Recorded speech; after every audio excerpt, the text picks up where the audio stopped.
Is this a trick question? Nope. Stephen A., I don't know what we're going to do for the next 7 minutes because, Molly, I'm about to say something. You're just going to declare me the winner. Are you ready? Yeah. Okay. Adrian Peterson has a bad game. He might get cut. Cam Newton is their franchise quarterback. Case closed.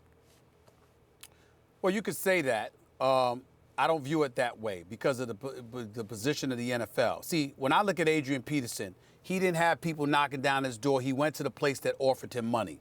I don't believe that Adrian Peterson would look this bad if he was playing with a team that ran the football, a team that had a good offensive line, protected its running game and its quarterback, didn't leave Drew Brees to hang out there to pasture, and certainly had some kind of a defense.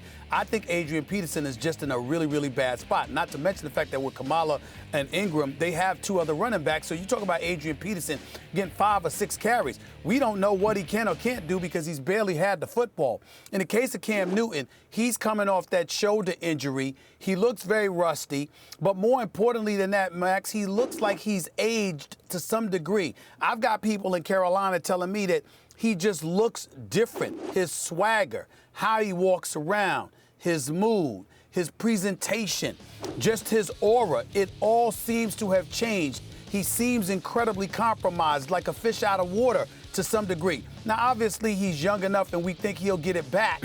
But the flip side to it is that running in between those tackles over the last several years and still wanting to do that when it's clear that that may not be in the cards for him seems to be an issue. That's why I think it's more important for him now. The Saints are who they are. They never needed Adrian Peterson to begin with. It looks absolutely senseless that they even brought him to New Orleans based on how they play. He needs to be someplace else, preferably with a team willing to run that has at least a decent offensive line and wants to give him about 20 carries a day. In the case of Cam Newton, it really comes down to, you know what you talk about a shoulder injury. That matters. And you're talking about how he's going to be utilized.